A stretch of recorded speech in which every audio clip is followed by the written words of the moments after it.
Hey guys, in this video, we'll be making sense of, let's say, why you do whatever you're doing matters for the world, and we'll be understanding your purpose through systems thinking.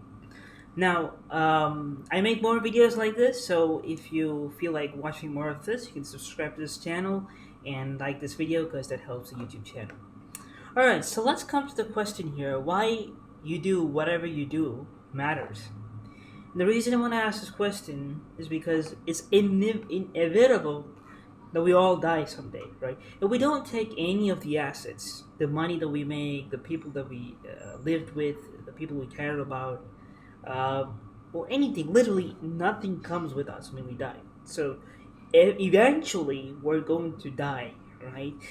So the question is, why do anything, right? Like, I mean, if the result is that you're gonna die anyways, why do anything, right?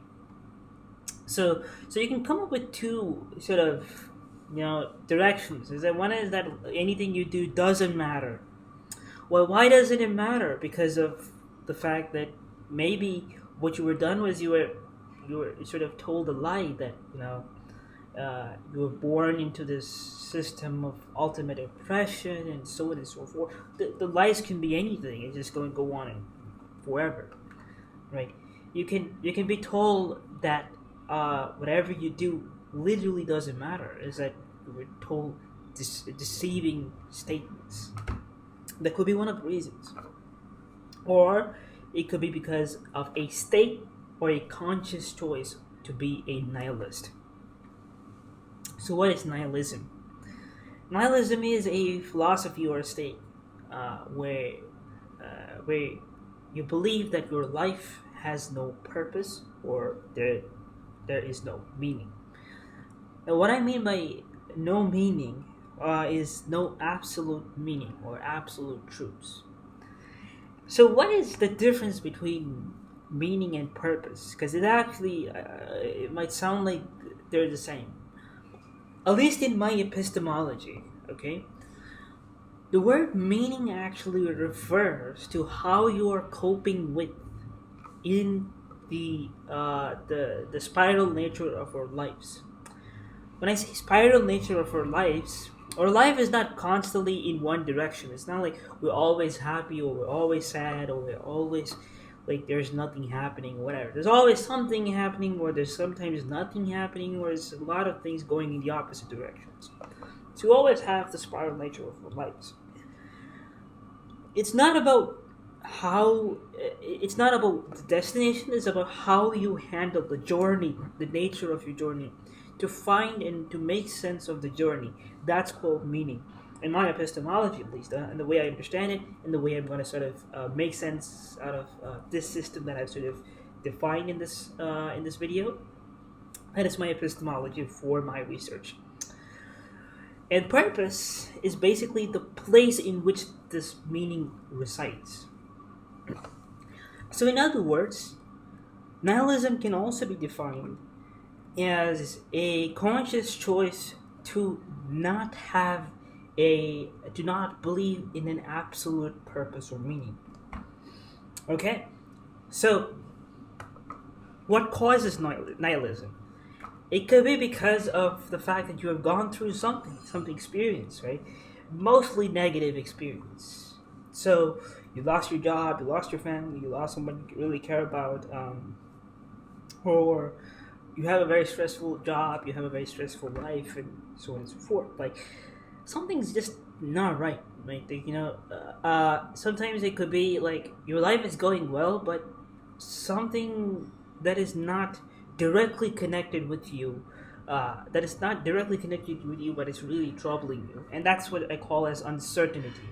So, which is like you you really you feel anxious, you feel scared about the future and what the future holds for you, and that sort of makes you feel like, oh shit, whatever I do still doesn't matter because it's just about it's still it could be because of fear that you're really scared of what would happen in the future, especially in the state of coronavirus pandemic.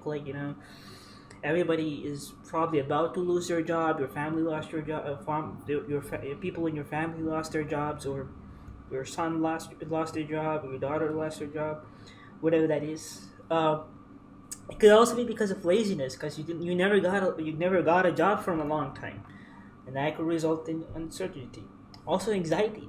So that could be like you really could not keep up with the things that are around you, and that this making you feel anxious in a way that makes you feel hopeless about the situation. So no matter what I do, it's just helpless. Like you feel so helpless and hopeless. So that's called that's all that also leads to nihilism in a way.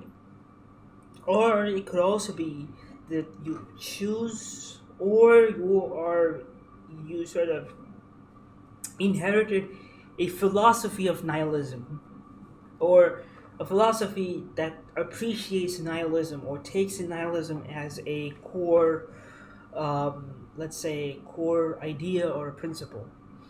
And so one of the philosophies that sort of lead you in that direction, because I have not named any specific period or category of idea, which is namely postmodernism, is a very good example. Marxism, all these sort of principles, which sort of denounce objective reality. I don't know, like about Marxism, it's kind of different because Marxism doesn't talk about relative truths like directly, but postmodernism is the idea that sort of talks about relative truths. So, what is relative truths? Now, relative truths are basically okay. So, let's say there are things that we all agree that something is true. So, a very good example would be this is a wallet, right? This is a purse. So, I mean, this is a wallet in English, right? But in postmodern perspective, in postmodern, let's say, lens, you can actually, because this is all a matter of perspective, you can call this a purse. You can interpret it in so many different ways. So reality is only what you perceive off of it. So basically, all truths are relative. So it's all based on your perspective, right? So that's what's called as a personal. Like it all comes from the idea of attaining freedom from your own bias. If that makes sense, that's called postmodernism. Whether you want to denounce your bias in order to sort of get into the state of ultimate liberty. And just to be clear again, I do not accept postmodernism. I am not a postmodernist, and I'll sort of explain why it's a flawed idea. And so the fundamental, like the the goal is to attain personal liberty, is to be just to be away from sort of your own, let's say, bias or whatever that is. Now, these philosophies can be something that you self-conceive yourself or somebody would taught to you. So these philosophies could be something that you manually enrolled yourself in courses like philosophy or law or whatever that, psychology or whatever that is, where you were taught about these philosophies and you got really enticed with that. Or it could also be a political situation or a country where the political system sort of inspires you to be in that sort of environment, and therefore you became a postmodernist or a Marxist. And that sort of spiral and that sort of then led you in the direction of being a postmodernist. So all of these are examples in certain directions that lead you to a place where you believe that life has no meaning, no purpose. Therefore, it doesn't matter whatever you're doing. The thing that sort of gives you meaning, and sort of meaning is what actually gives you what's called as why what you do matters. It matters because you have meaning. Now, let's come to the side of why you do what you do matters. Let's look at the other direction. All right, so there are a couple of things. First way you can be conceived of it is through motivation. Okay, your society, your family, your community, your friends and colleagues and everybody around you tell you and inspire you to sort of to do something more than yourself, if I can say, is to to be more than what you think of yourself to be more than just an average salesperson or developer or engineer or a doctor or whatever that is. So the society sort of inspired you to do that. Your parents inspired you to do that. You read it in some literature, and then you found out, oh my God, I think this profession or this purpose is worth pursuing. So those are means. Again, at the literature, again, like you can still build on the system and say literature, why it says, the nature of those reasoning and all that. You can build onto those systems. Like again, to keep the length of this video limited, I can only cover up to a certain systems, and after that it's like I can make new videos if you want further explanation to those things. But let's try to keep this video to a length we all can watch and sort of understand as well. So experience is the next thing, something that you sort of experience yourself. A positive experience. Okay, let's say for example you help somebody, and it's sort of you never thought of the fact that it could actually lead to a kind of impact you never even imagined. So for example, you help somebody and that person helped like 100 people because of the fact that you saved somebody's life. And that's like, oh crap, you should probably you make that your purpose in your life later on, that I will help more people and I will do this thing as my business or whatever that is. Like I'll make it a purpose in my life. Like, this showed me a direction. Like, this seems to create an impact. Even negative experiences can give you purposes in your life. And negative experiences not solely by itself, okay? An example would be somebody is sick in your family, or you are sick in your family, and you went through, let's say you went through an accident or went through some trauma, and then you thought, okay, well, looks like everything is going in the opposite direction. I don't want it to be like this. It's full of suffering. And then you started doing something, like, you created a new business, you started a new lecture, you started taking classes, you started taking responsibilities, and then you found out, oh crap, it seems to do something. And also, that's again a positive experience, but negative experience, and another example would be, let's say you were an alcoholic, okay, and you went through an accident that sort of reminded you of how, and you encountered death. You came very close to death, and that sort of reminded you, oh damn it, maybe this is how small, or this is how short our lives are. So maybe we do something out of it. There's something that's better and sort of more meaningful. So that sort of propelled you in the direction to do something that matters. It sort of brought you that. So that's experience side of things. Also perspective. So perspective is something, again, this is not a postmodern perspective, so I'll expand on this in a minute. So first, I'll explain this through this sub thing. So first one is group or collective responsibility. So when you're a part of a group, let's say you're an organization or a non-profit organization that aims to eradicate any disease. Now, whether or not the group is actually doing that, that's a different thing altogether. A group, again, can be divided into, a group has identity, has responsibilities, mission, vision, goal, and all that stuff, right? Like they have all these complex things. So they lead you to somewhere, and then when you're part of the group, it's sort of, again, and then it's implied, in within your community or your group, that because we're part of a group, it appears as though we're going in some direction. It sort of it sometimes applies meaning, sometimes it doesn't, and that's a different thing again. But we're talking about one particular direction here, one part of the segment here, and sometimes what you have to do is to acknowledge that there is a system around it. Now, and the reason I wanted to sort of in this video, we'll actually elaborate on the systems perspective. So what systems perspective means is that you gain a perspective that everything you do actually literally affects anybody and everything in this world. Okay, and you understand how it sort of affects people.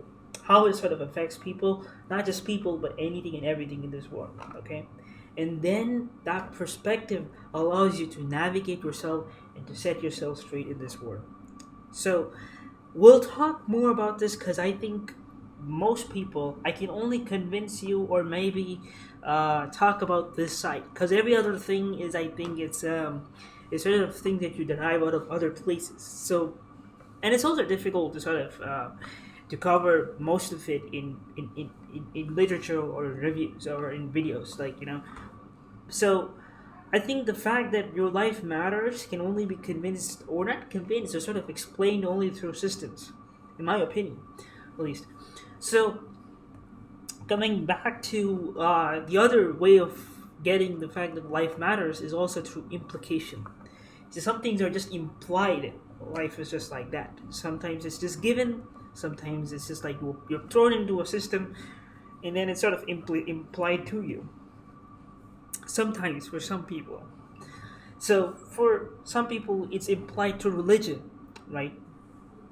So that those are people like fundamentalists, like, people who are thinking like the life matters because God said so. Yeah, that's it. So you don't really think anything much about it. Or it could also mean because of the fact that you were born into a system. Again, where's system here? Its system is over here. So you have to understand that this thing has a complex structure, and if you understand the system, God will get pleased, and therefore that's the ultimate, what do you call it, when you talk about the idea of God, actually, you can make anything your God, your purpose your God, or your science, or whatever the thing. What is the highest objective thing that you're striving for? That's called God in my epistemology. So when I say God, I'm not just talking about the spiritual or the higher, literally the God, the religious God here, but we're talking about anything here. So the way to understand that is to understand the system and the way it goes. So that's also a way to sort of acknowledge and gain in a sort of purpose and meaning and so on and so forth. Sometimes it's also through careers. You go to a job that sort of you feel really purposeful, meaningful. It's like, oh crap, this seems to be something really adventurous and all that stuff, right? So sometimes these are just implied, like things. Now, careers again are not just given. Like it's not a fluke thing that you're just interested in something like that.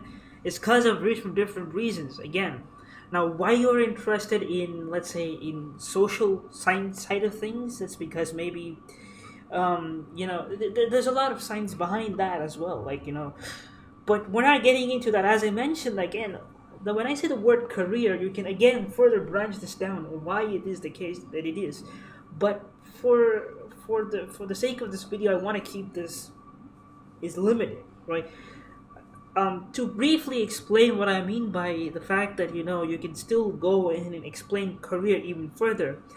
You can explain career, okay, and say, people who are generally inclined towards things, okay, will mostly be in the fields like engineering and all those kinds of disciplines. And if you are more attracted towards people, you may be more into the hospitality industries and nurses and so on and so forth.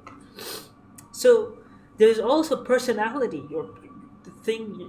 the way you are. Are you more people driven or you're more things driven? So those things also can shape careers. So there's a lot of relationships even in career side. So it's not like it's just when I say given. When I say implication, that's why I use the word implication and not given, because some things are given in this world, but again, still, those given also come from somewhere.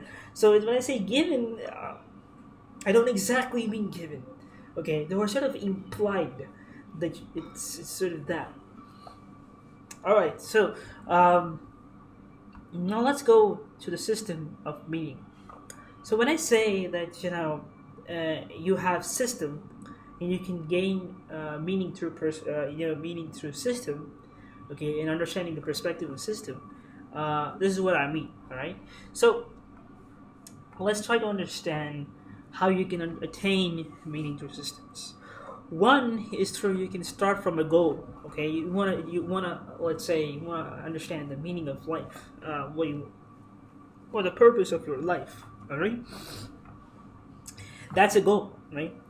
And then you start from some hypothesis, some questions, some meanings, some assumptions, some interest, some passion, whatever that is. So, hypothesis is a good example, is a good word to describe the fact that you start from a point, and we'll call that hypothesis or assumptions.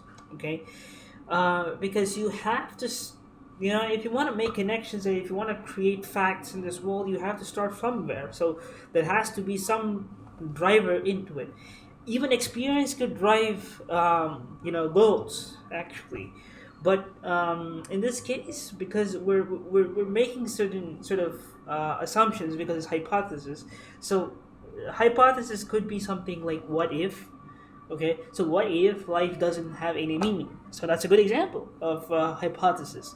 Now, based on hypothesis, you do some experiments. Now, experiments and experiences, in my epistemology, are not the same. So when I say experience are not the same as experiments. Experiments are bound is that you test whether the hypothesis you made is consistent with the real world with the real world, and within just that hypothesis you're only testing hypothesis. So you have to remember that experiences is not just bound to any hypothesis. That's why experiences is outside of hypothesis in this case. Is that when I say experiences is outside, what I mean is that you go outside in the world and you see and you find things in this world to attain meaning through experience. You find something happens to you, whether it's positive, negative, whatever that is. Now we'll get to the experiences side later, but let's finish the hypothesis side. So you make hypotheses, you do experiments, you do literature review, whatever that is, and then you come at two possible sort of points. So one is your hypothesis is sort of wrong. That you do some experiments, you do literature review, and you find out even theoretically something goes wrong, right? It's like this doesn't seem to go right because your goal, what you want to attain, in your hypothesis doesn't seem to go correlate. So theoretically, also you're wrong. So practically, you might be correct, but still, again, it seems to be wrong. So there, obviously, you can also say that why do you want to start with hypothesis only? Why not go from experiences? Again, we'll talk about that in a minute. Why?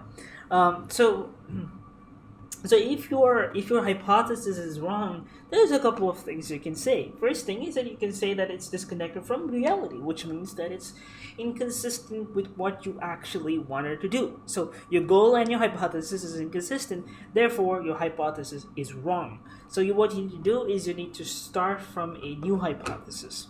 Maybe the whole thing is just flawed, the whole direction is just flawed. Okay, your destination and your hypothesis, both of them are wrong.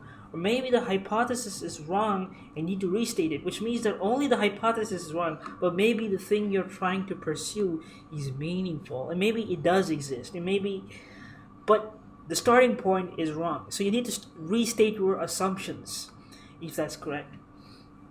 Or you can also go with postmodern principle. So what is postmodern principle? As I already mentioned, because there are no absolute truths, you can say, this is my point of view. I don't care if it's proven wrong, because postmodern perspectives can come anywhere in this meaning graph actually, because you can add meaning to anything, and you can say this is where I want to believe in. Okay, so and you don't really care about whether it's consistent or whatever that is. You can take the stand, right? You can say, because again, it's all up to you how you look at this world. So everything is a matter of perception. So you can say that this is my perspective, this is my principle, and therefore I go with this. All right. So that's about what if your hypothesis is wrong. Well, let's take an example of what if your hypothesis is correct. Now, this is a little bit of confusing part. So there's two directions you can take. Okay. First, you can say that if your hypothesis and your what you wanted to attain, you seem to have some results. Now, you have any result, and you say that, okay, this hypothesis seems to be valid. So what you will do is So what you will do is that you will declare this as a true fact, that this fact exists. So hypothesis is correct. And then you'll start by connecting it with other facts. What I mean is you start experimenting this, and then you find out, or you connect it with other facts, and you see theoretically, does it hold any grounds with other things that people have sort of said are true.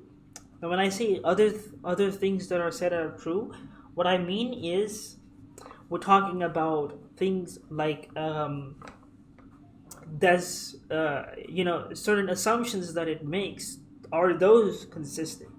Are the theories that they talk about, that this theory is based upon, are they true or not? You want to find out that those things. So are they sort of correlated or not, or they just make it as a given thing?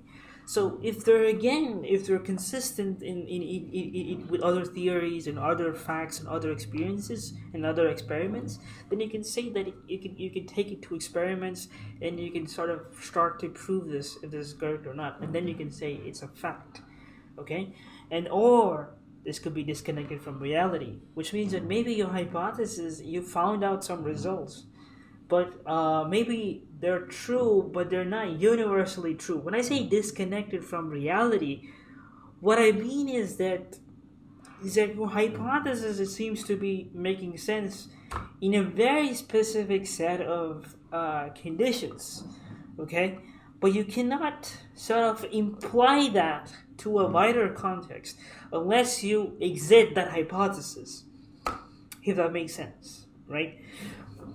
It's the same thing with, first you start correlating it with other facts, and then you don't immediately, if your hypothesis is correct, you don't say that it's true.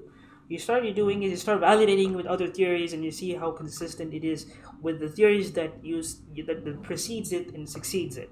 So it's sort of, not opposes it, but precedes it and succeeds it. And then you sort of see, okay, it seems to be consistent. So if it's consistent with other facts, then what you can do is you can say that you can now start to experience this and see if this is sort of true or not. Again, you can still make the case that the hypothesis is sort of, it's true, but again, you have to exit out of this in order to, when I say disconnected from reality, it still does not stick into a wider context of the system. It is in a very, it's in a hypothesis. It's still built into the hypothesis.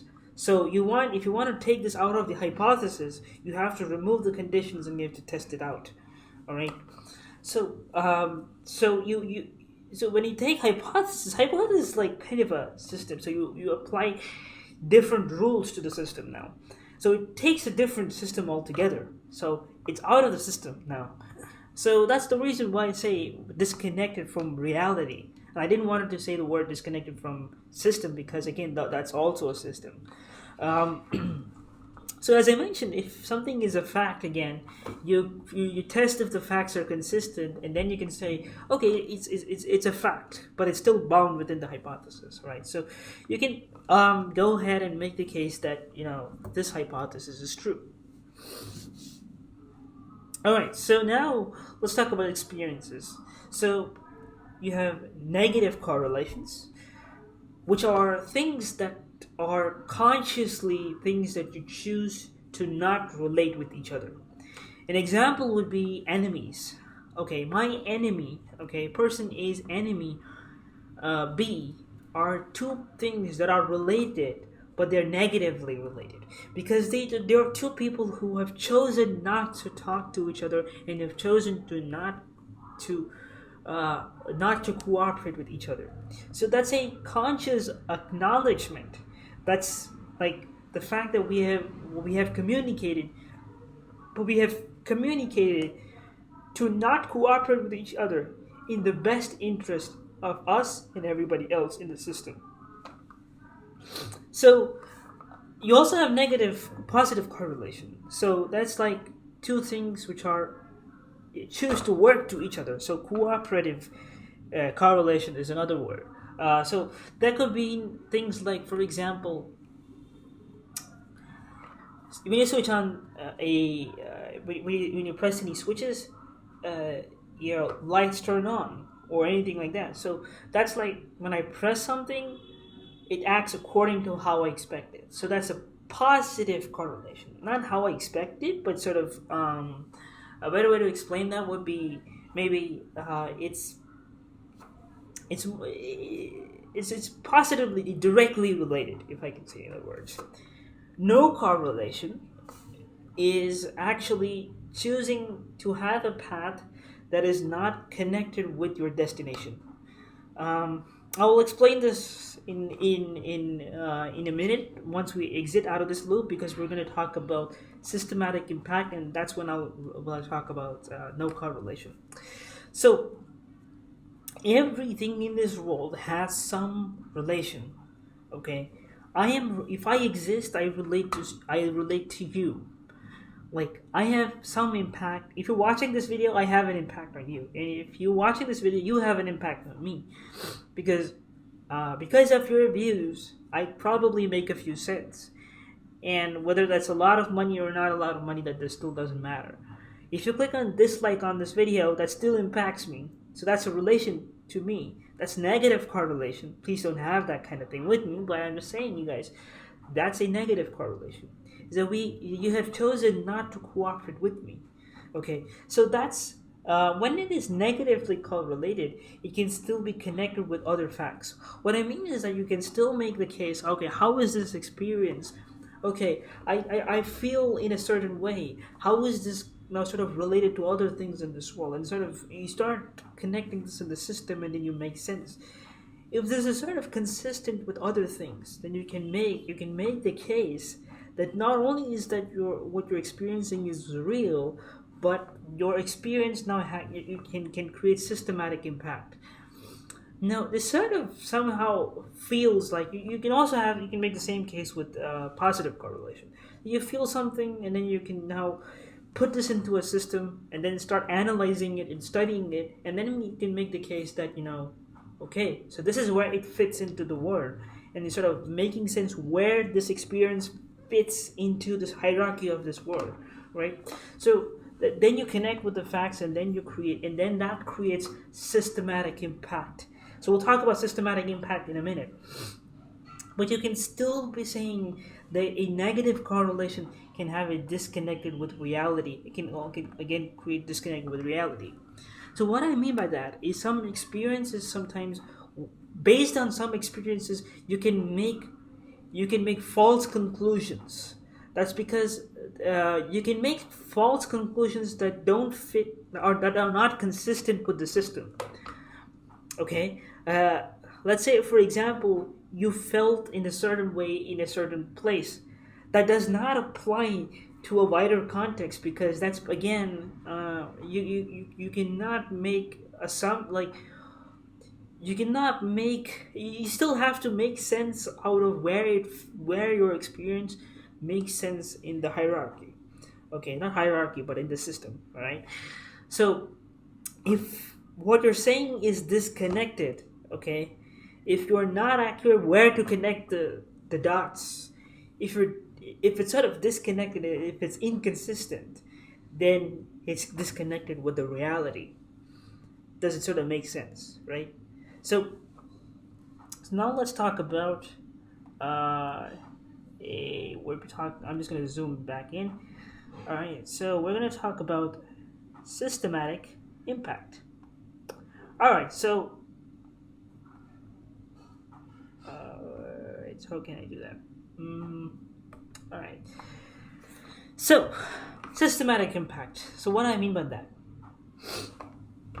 I talked about how you can find, what are the ways people are thinking, meaning what are the ways people sort of get meaning, like the system of how meaning is sort of attained, and how you can prove something is true, false, whatever that is.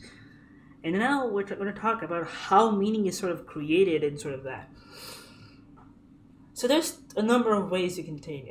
Now these are these relations that have sort of impact: negative impact, positive impact, no impact. There can be more possibilities, but it doesn't mean that the things that I'm saying need necessarily be wrong. Or if they're consistent with your system, then it's true. Okay, so let me sort of proceed with this and then come back to that point. So you have three kinds of impacts that you can have. Negative impact, you can choose to understand the system and choose to react negatively to it. Okay? Or you can understand the system and choose to act positively in the best interest of people for it. Or you can choose to understand the system and have no impact on people. And you can do something that has no impact on people. And that's when I say no correlation. Okay, here's a good example. Let's take that you have a bridge here, okay? I'm going to draw a bridge here, a funny bridge, okay? Um, so here's a bridge, and there seems to be problems in these edges, okay? This bridge is kind of weird, like it has a zigzag thing. So in these edges, there seems to be those broken edges, so we know the goal is to make this a straight line. So that's the ultimate goal. But we're not able to do that because of these problems. And consider that these blue marks are where the people reside. Okay, your role in this society. If you reside in the bridge, you are still contributing to the society, regardless of whether you have a high leverage or low leverage. Now, the closer you are to this red point, if you're within the point, and if you're making a change in the system in the most radical direction, like if you're fixing the most biggest problems and setting the road straight, that's a high leverage problem.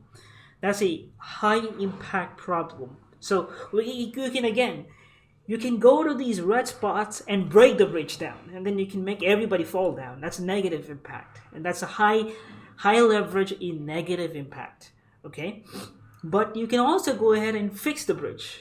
Okay, so you're one of those. Usually, the ones in these places who fix these parts are usually liberals, because those are the peoples who actually need to come up with new ways to fix the bridges. Once in a while, the bridges get, because the conservatives are in directions that they follow the predecessors, the systems that sort of work. So the conservatives usually, when you talk about the liberals and the conservatives in the political system, usually liberals are the ones who sort of create new systems, right? Or create or fix new systems, and then conservatives are the ones who actually maintain and run the existing system so that they don't break again. They try not to break again. At least they respect the existing systems a lot. So those are who the conservatives are. So again, the ones in the middle of these places here, okay, these places are usually where the conservatives lie. Again, it's not bad to be in any of these systems because that's where you're on the safe place, right? Those are the safe spots. That's where 99% of the people lie. Again, I'm just throwing a figure that's not exactly real, but I'm just trying to explain here that majority of the people are in those blue places. The people who are not in the red spots, they're on those black places, because that's where it's safe to operate, because the procedure is ready there, like it's safe to be there. But if you want to be the person in the red places, that's where you can have a high impact. So as I mentioned here, you can have high leverage, or you can be a low leverage, or you can be in the medium leverage, helping those people who are who are like, so what do you call this? People who are helping the ones who are doing the fixing of the bridges, or you can help those people who are creating the negative bridges or breaking the bridges down. So you can have medium leverage, a high leverage, or a low leverage. Again, you can break this system down further. So I hope it doesn't make sort of anything like that. So a negative impact again can come from motivation. So somebody sort of inspires you or whatever that is. Again, negative motivations can come due to, again, religion, misinterpretation of text, or maybe no presence of religion also sometimes, or whatever it is, like so many times even again. Um, any philosophy, okay, corrupt values, so to say, can also lead to, wait, let me sort of, so again, religion can also lead to negative motivations. So the corrupt values. I'm not specifying any religion here. Just to be clear, we'll talk about that in a different video altogether. Now, corrupt values. So those could be corrupt values can come from people themselves. So a personal individual attains this during because of some events that have happened due to the happen in their lifetime, or it could also happen something that it's built onto their genetics. So it's like it's not like built into their genetics, but sometimes it's due to their personalities as well. Like a lot of times, one of the things is that it's not like if somebody is born as a murderer, it doesn't mean that okay. I did hear this in the Jordan Peterson's lecture where he talks about Carl Jung. He talks about this idea called shadow, which is that every one of us, have a negative and a positive side. I'm explaining in the way that I understand it, but at least in maybe it is not the exact words that Jordan Peterson says, but this is the way I understand. Okay, so you have a negative and the positive side. When I say negative and the positive side, I want to say clearly. When I say negative, what I'm trying to say is that we also have violent tendencies. Like a very good example would be you and I don't have. You're not incentivized to sort of. Like there are a lot of times when you're incentivized to behave negatively to me, like there's a lot of there are a lot of more reasons for you to sort of hurt me than to help me, right? You can if this video is bad, you can tell me why this video is bad and sort of help me out and sort of tell me okay directions on how to fix it, or you can choose to sort of demean me in the absolute interest to demean me. Like sort of I want you to fail. You can also start with that interest, and and there are people who I mean all of us have that sort of that have, but you have all of us have the shadow. Like when I say a shadow, what I mean is I could choose to hurt anybody. I can choose to make videos that sort of that impart negative values in you. I can choose to talk about idiotic things, but you choose not to because of things that's control, right? You choose not to take that part of yourself. So not everything again is when I say genetic. Yes, it's possible that you are born with those tendencies, but a lot of times even you could have been a violent person.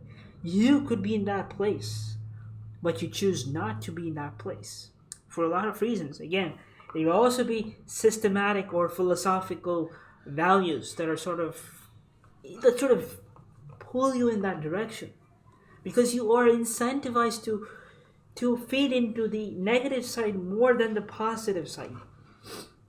All right, so that's sometimes a good motivation for negative impact. When it comes to positive impact, you can create positive leverage. You can be in places. Now if you are born, you're creating impact. Okay, if you're born, you are creating impact, but be in places that sort of that you can look. This system that I've identified in this video is not even there are systems on systems on systems and systems on systems. Okay, it just goes on and on and on and on and on forever. But if you can identify problems that sort of again that sort of that lead you in the direction of truth or meaning, then then the places where you see those red spots, if you are in those red spots and fixing those problems, then maybe what you do could matter more, if that makes sense more, right? So it also could mean you have no impact. When I say no impact, I don't literally mean no impact. It's what I mean is you actually will have some impact anyways. you're born. So if you're just sitting in the at your home and playing no video games, and you're just playing video games all day, you still impacted the video game maker, like, because he made money out of you. So you still, like, again, you're still benefiting somebody, but you're not getting benefited out of it. So that's not a balanced ecosystem. That's a reinforced feedback loop. So you're just helping somebody, but you're not getting helped by anybody, and that's because you're not helping anybody actually that contributes, in that cycle. So it's not the proper feedback. You're just helping in one direction. So there could be places where you're always in those safe spots. You're not in that red spots and fixing direction to go to the meaning, and that's what I mean by no impact.